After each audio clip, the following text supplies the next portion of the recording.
Bismillahirrahmanirrahim. Assalamualaikum warahmatullahi wabarakatuh. Innal hamdalillah nahmaduhu wa nasta'inu wa nastaghfiruh wa na'udzu billahi min syururi anfusina wa min sayyiati a'malina. Man yahdihillahu fala mudilla lahu wa man yudlil fala hadiya lahu. Wa asyhadu an la ilaha illallah wahdahu la syarika lah wa asyhadu anna Muhammadan abduhu wa rasuluh.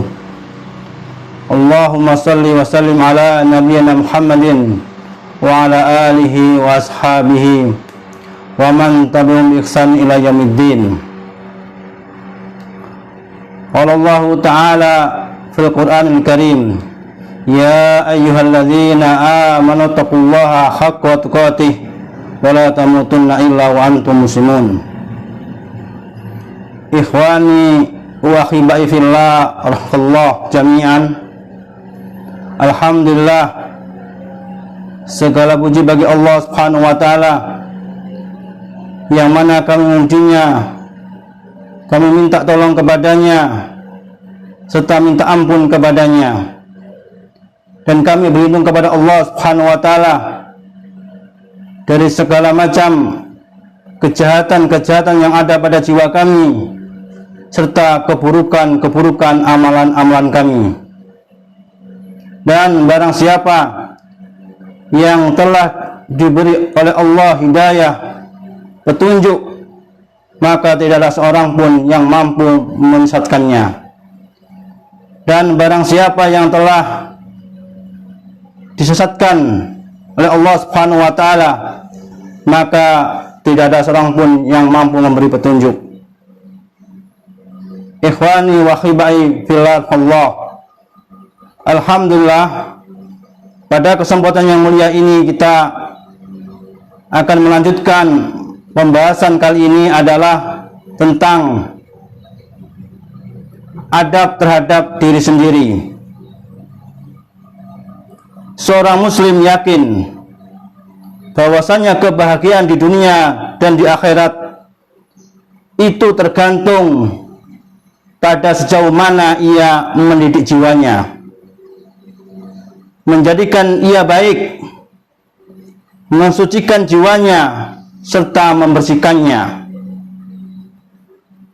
Perhatikan di sini ada 4 faktor yang akan menjadi jiwanya baik, menjadi jiwanya bahagia, yaitu yang pertama, mampu mendidik jiwanya, mampu menjadikan jiwanya baik, mampu mensucikan jiwanya, serta mampu membersihkannya dari segala macam kotoran, macam hal-hal yang bisa membatalkan keislaman, serta hal-hal yang bisa merusak Islamnya. Dan begitu juga kecelakaan itu tergantung pada kerusakan jiwanya, kerusakan yang ada pada jiwanya, kekotoran pada jiwanya, serta keburukannya yang ada pada jiwanya. Lihat, kecelakaan itu sebabnya diantaranya adalah karena rusaknya jiwanya, kotor jiwanya, serta buruknya jiwanya. Allah Subhanahu wa ta'ala menegaskan tentang hal ini. Qad aflaha man zakkaha wa qad khaba man dassaha. Sesungguhnya beruntunglah orang yang mensucikan jiwanya itu, dan sesungguhnya merugilah orang yang mengotorinya. Allah Subhanahu wa ta'ala menegaskan dalam ayat ini tentang orang yang berhasil, yaitu orang yang mampu mensucikan jiwanya. Sedangkan orang yang tidak mampu mensucikan jiwanya, maka dia menjadi orang yang merugi.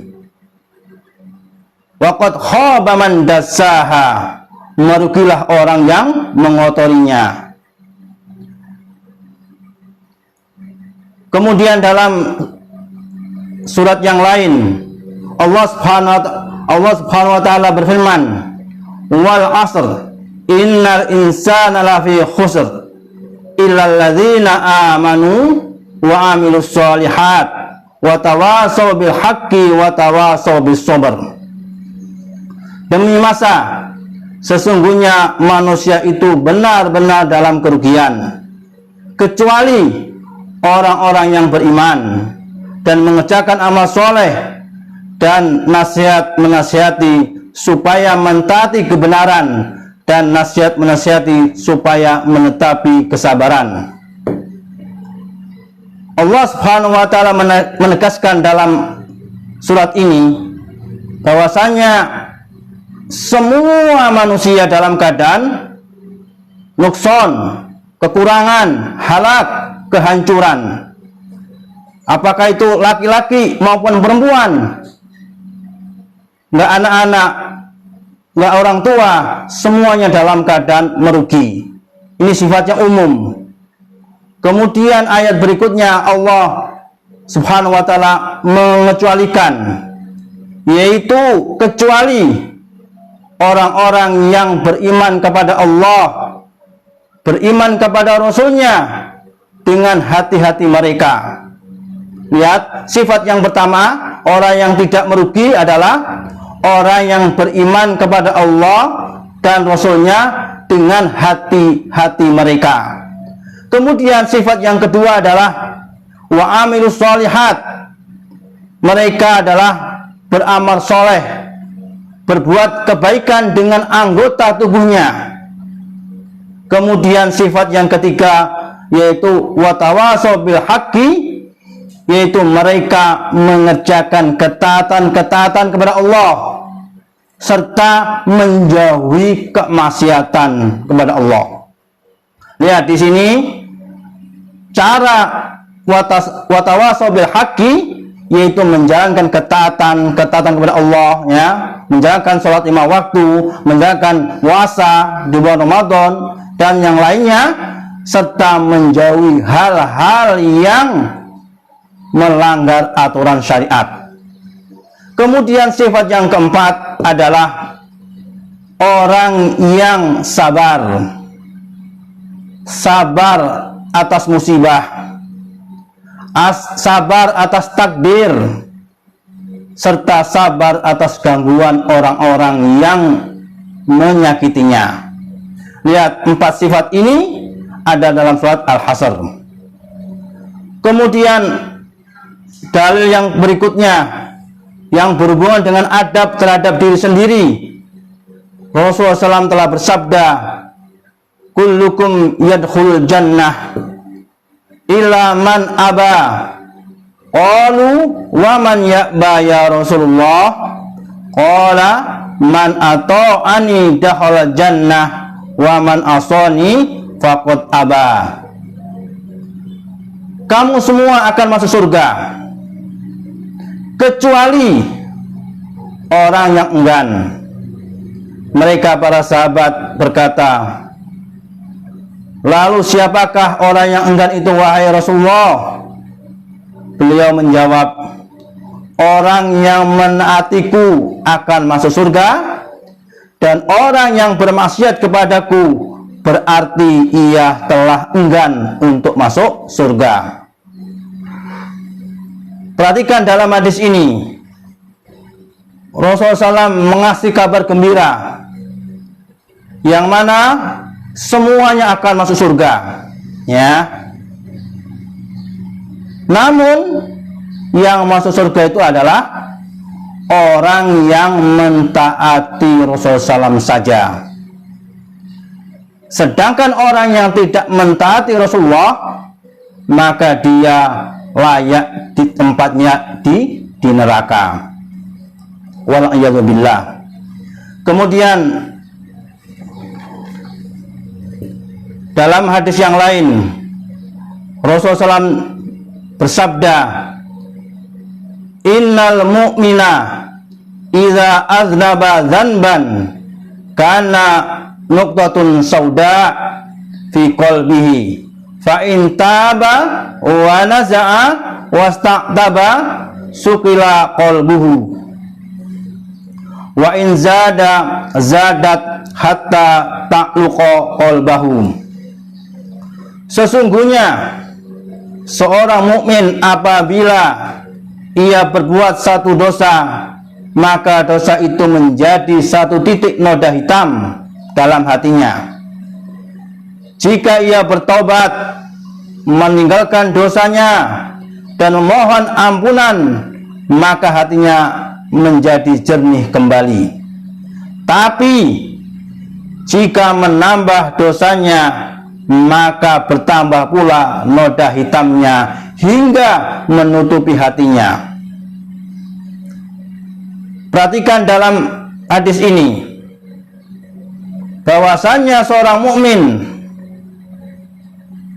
hendaknya ketika ia telah melakukan dosa, maka segeralah bertobat. Segeralah minta ampun kepada Allah.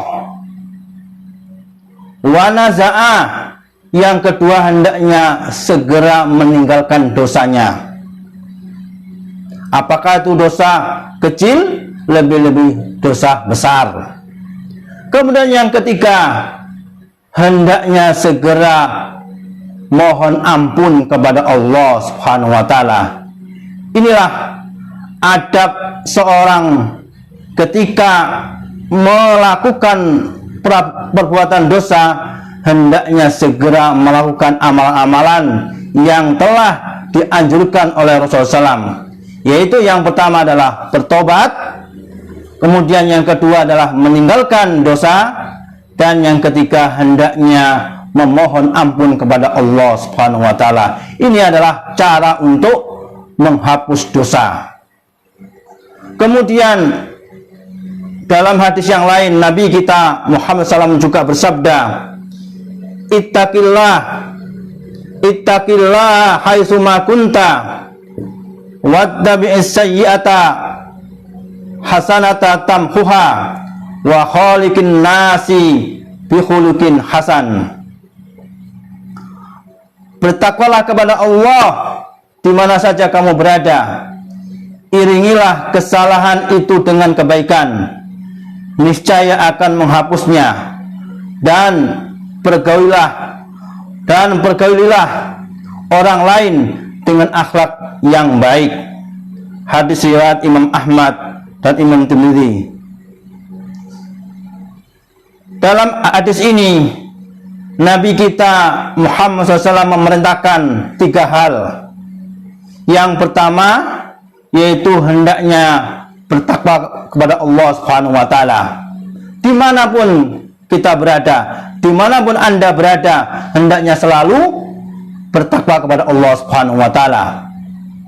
Kemudian perintah yang kedua, hendaknya iringilah kesalahan itu dengan kebaikan. Ketika seseorang melakukan kesalahan, segera hapuslah dengan melakukan kebaikan-kebaikan. Kemudian yang ketiga, perintah dari Rasulullah SAW adalah pergaulilah orang lain dengan akhlak yang baik. Ini adalah anjuran sekaligus perintah agar kita hendaknya bergaul. Kepada siapa? Kepada manusia semuanya. Dengan cara-cara yang baik, dengan berakhlak yang baik, dengan sopan santun, dengan tutur kata yang lembut, dengan tutur kata yang enak didengar. Ini adalah salah satu cara bergaul dengan orang lain. Kemudian langkah untuk memperbaiki, melatih dan mendidik agar menjadi jiwanya bersih dan suci. Ya, ada beberapa langkah supaya jiwanya bersih dan suci. Yang pertama adalah at-taubah, taubat, yaitu meninggalkan meninggalkan apa? Yaitu meninggalkan semua dosa yang kecil serta yang besar dan segala macam maksiat. Ini hendaknya dipahami ya.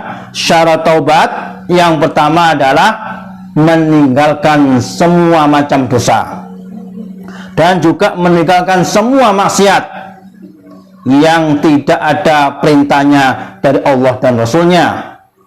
Kemudian syarat yang kedua, syarat taubat adalah menyesali semua dosa yang telah dilakukannya. Hendaknya seseorang ketika bertobat dengan benar, tobat nasuha, hendaknya ia menyesal, kapok, tidak mengulangi lagi ya atas perbuatan yang telah ia lakukannya. Kemudian yang ketiga, syarat yang ketiga adalah berniat tidak mengulanginya pada waktu yang akan datang. Ini diantara syarat-syarat yang hendaknya dimiliki bagi seseorang yang ingin bertobat kepada Allah Subhanahu wa Ta'ala. Kemudian syarat yang keempat ini yang berhubungan dengan manusia. Kalau dosa itu berkaitan dengan hak adami, maka harus diselesaikan kepadanya dengan cara-cara yang benar. Jadi syarat yang keempat ini, ketika seseorang melakukan kezaliman kepada seorang, hendaknya datangi, minta maaf. Ketika seseorang melakukan kesalahan, segera minta maaf. Ketika seseorang mempunyai hutang, segera lunasi. Ini diantara cara-cara bertobat yang benar. Kemudian dalil tentang wajibnya bertobat, Allah Subhanahu wa Ta'ala telah berfirman, "Wa tubu ilallahi jami'a ayyuhal mu'minun la'allakum tuflihun." Dan bertaubatlah kamu sekalian kepada Allah, hai orang-orang yang beriman, supaya kalian beruntung. Lihat di sini, watubu, ini kalimat perintah, menunjukkan adalah wajib seseorang bertobat kepada Allah Subhanahu wa Ta'ala. Kemudian dalil dari Rasulullah SAW, yaitu ya ayyuhan nas tubu ilallahi fa inni atubu ilallahi fil yaumi mi'ata marrah. Wahai manusia, bertobatlah kepada Allah, sungguh aku pun bertobat kepada Allah dalam sehari sebanyak 100 kali. Hadis riwayat Imam Muslim. Perhatikan dalam hadis ini, Nabi kita Muhammad SAW bertobat, padahal beliau sudah dijamin masuk surga. Beliau sudah diampuni dosanya yang lalu dan yang akan datang. Bagaimana kita? Ya, kita lebih pantas lagi untuk memperbanyak istighfar, memperbanyak taubat, memperbanyak penyesalan dari perbuatan-perbuatan yang tidak sesuai dengan ajaran Nabi kita Muhammad SAW. Kemudian dalam hadis yang berikutnya, Rasulullah SAW juga bersabda, "Man taba qabla an tatlu'as syamsu min maghribiha taballahu alaihi." Barang siapa bertobat sebelum matahari terbit dari sebelah barat, niscaya Allah menerima taubatnya. Jadi syarat taubat itu akan diterima oleh Allah Subhanahu wa Ta'ala yang berhubungan dengan waktunya, hendaknya ia lakukan sebelum matahari terbit dari arah barat. Ketika matahari sudah terbit dari arah barat, maka pintu taubat sudah ditutup. Kemudian syarat yang kedua, yaitu nyawa sebelum ditenggorokan. Kalau sudah nyawa ada di tenggorokan, maka pintu tobat sudah ditutup oleh Allah Subhanahu wa Ta'ala. Inilah waktu taubat. Maka hendaknya kita bertobat kapan? Sejak sekarang. Ya. Kemudian sebelum nyawa kita ada di tenggorokan.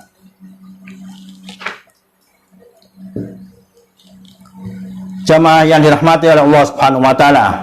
Kemudian langkah yang kedua, supaya hati kita, badan kita bersih, jiwa kita menjadi suci, yaitu melakukan al-muraqabah. Apa itu muraqabah? Yaitu merasa diawasi oleh Allah Subhanahu wa taala. Seorang muslim hendaknya melatih jiwanya dengan selalu merasa diawasi oleh Allah dan selalu merasa Allah mengawasinya dalam setiap detik-detik kehidupan. Jadi hendaknya kita selalu merasa diawasi oleh Allah. Dimanapun kita berada, selalu dipantau oleh Allah. Maka ketika seseorang melakukan hal itu, ia akan memperhatikan kebesaran dan kesempurnaan Allah Subhanahu wa taala. Ia akan merasakan kenikmatan zikir. Dia akan merasakan nyaman dalam beribadah, serta mengharapkan untuk berada di sampingnya, serta menghadapkan kepadanya dan berpaling dari selainnya. Ini diantara dampak seseorang ketika mampu muraqabah, yaitu merasa diawasi Allah Subhanahu wa taala. Kemudian dalil tentang wajibnya kita memiliki muraqabah adalah Allah Subhanahu wa taala berfirman, "Waman ahsanu dinan dinam mimman aslama wajhahu lillah wa huwa muhsin." Dan siapakah yang lebih baik agamanya daripada orang yang ikhlas menyerahkan dirinya kepada Allah sedang dia pun mengerjakan kebaikan. Quran surat An-Nisa. Kemudian dalam ayat yang lain Allah Subhanahu wa taala berfirman, "Wa'lamu annallaha ya'lamu ma fi anfusikum fahdharuh." Dan ketahuilah bahwasanya Allah mengetahui apa yang ada dalam hatimu, maka takutlah kepadanya. Dalam ayat yang lain, wa kana Allahu ala kulli syai'in raqiba. Dan adalah Allah Maha mengawasi segala sesuatu. Ini ayat-ayat tentang wajibnya kita melakukan muraqabah, ya. Sehingga ketika kita melakukan muraqabah, dia tidak bisa berkutik, ya. Dia merasa terus dipantau, sehingga dia akan selalu menjaga perbuatannya, selalu menjaga perkataannya, selalu menjaga tingkah lakunya di jalan Allah Subhanahu wa taala. Kemudian dalam hadis yang lain tentang muraqabah, Nabi kita Muhammad SAW bersabda, "Anta budallaha ka'annaka tarah, fa illam takun tarahu fa innahu yaraka." Yaitu kamu beribadah kepada Allah seakan-akan kamu melihatnya. Jika kamu tidak melihatnya, maka sesungguhnya dia melihatmu. Hadis riwayat Imam Bukhari dan Imam Muslim. Kemudian dalam muraqabah ini Sufyan Ats-Tsauri menjelaskan, hendaklah kamu merasa diawasi oleh zat yang tidak ada satupun tersembunyi, berharap kepada zat yang selalu memenuhi janjinya, serta takut kepada zat yang memiliki siksaannya. Kemudian poin yang ketiga, yang hendaknya seseorang melakukan amalan-amalan yang bisa menjadi jiwanya bersih adalah al-muhasabah, yaitu apa? Merenungkan amal apa yang telah dia lakukan pada hari-harinya. Jadi introspeksi diri, ya. Dia telah melakukan apa saja yang ia lewatkan. Apakah amal tersebut benar atau tidak? Maka ia selalu menyendiri untuk bermuhasabah, mengevaluasi diri terhadap amal-amalan kesehariannya. Apabila kurang diwajib, maka manakala masih bisa dikodok, segera dikodok. Maka hendaknya juga memperbanyak ibadah sunnah. Ketika kurang dalam hal yang wajib, hendaknya juga memperbanyak mengerjakan yang sunnah. Ketika kurang dalam hal yang sunnah, maka hendaknya ia mengganti amalan-amalan sunnah yang lainnya. Bila melakukan yang dilarang, maka hendaknya segera mohon ampun, menyesal, bertobat dan mengerjakan amalan kebaikan yang ia anggap dapat memperbaiki kesalahannya. Kemudian lihat Umar bin Khattab berkata, hasibu anfusakum qabla an tuzanu. Hitung-hitunglah amalan kalian sebelum kalian dihisab. Kemudian yang keempat yang hendaknya dilakukan seseorang supaya jiwanya bersih adalah al-mujahadah, yaitu apa? Bersungguh-sungguh. Ingat, musuh yang paling membahayakan baginya adalah hawa nafsunya. Ingat, tabiatnya adalah ia condong kepada keburukan, ia lari dari kebaikan dan selalu mendorong pada kejahatan, senang berpangku tangan. Inilah tabiat hawa nafsu. Maka hendaknya kita bersungguh-sungguh untuk bisa melawan hawa nafsu ini.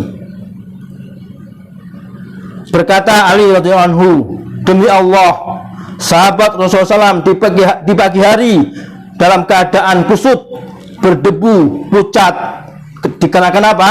Karena malamnya digunakan untuk sholat malam, untuk membaca Al-Quran dan bersujud kepada Allah Subhanahu wa Ta'ala. Ingat, lihat para sahabat, mereka bersungguh-sungguh untuk memperbaiki jiwanya. Dengan cara apa? Dengan banyak sholat malam, dengan membaca Al-Quran serta bersujud kepada Allah Subhanahu wa Ta'ala. Kemudian Abu Darda menjelaskan, aku hidup itu untuk 3 hal, ya. Pertama, puasa di siang hari. Kedua, bersujud di tengah malam. Dan ketiga, memilih perkataan yang baik. Lihat Abu Darda, ya, dia hidup tuh untuk 3 hal: puasa di siang hari, bersujud di tengah malam, dan memilih perkataan yang baik. Kemudian Nabi kita Muhammad SAW bersabda, khairun nasi man tala umruhu wa hasuna amaluhu. Sebaik-baik manusia adalah yang panjang usianya dan bagus amalannya. Inilah nasihat Nabi kita agar kita terus memperbanyak amalan soleh. Kemudian dari kesimpulan hari ini, ya, terutama tentang muhasabah, di antara sarana untuk mengevaluasi diri adalah tidak menutup diri dari sarana pihak lain. Itu hendaknya melakukan musyawarah, ya, supaya apa? Supaya dia bisa memperbaiki dirinya. Kemudian sarana yang kedua yaitu bersahabat dengan rekan yang baik, ya. Karena dengan bersahabat dengan rekan yang baik, dia saling menasihati, saling mengingatkan. Kemudian sarana yang ketiga, menyendiri untuk melakukan muhasabah, yaitu mengoreksi berbagai amalan-amalan yang telah ia lakukan. Demikianlah pembahasan kali ini. Mudah-mudahan kita menjadi orang-orang yang senantiasa mujahadah, bersungguh-sungguh, kemudian orang yang muhasabah, orang yang selalu merenungkan amalan yang telah ia lakukan. Kemudian yang ketiga, yang kedua adalah selalu muraqabah, selalu merasa diawasi oleh Allah Subhanahu wa taala. Dan yang keempat, hendaknya selalu bertobat kepada Allah Subhanahu wa taala. Wallahu a'lam bishawab. Mudah-mudahan pembahasan kali ini bisa menambah keilmuan kita, dan juga mudah-mudahan kita diberi kekuatan oleh Allah untuk mempraktekannya. Subhanallah bihamdika asyhadu an la ilaha illa anta astaghfiruka wa atubu ilaik. Assalamualaikum warahmatullahi wabarakatuh.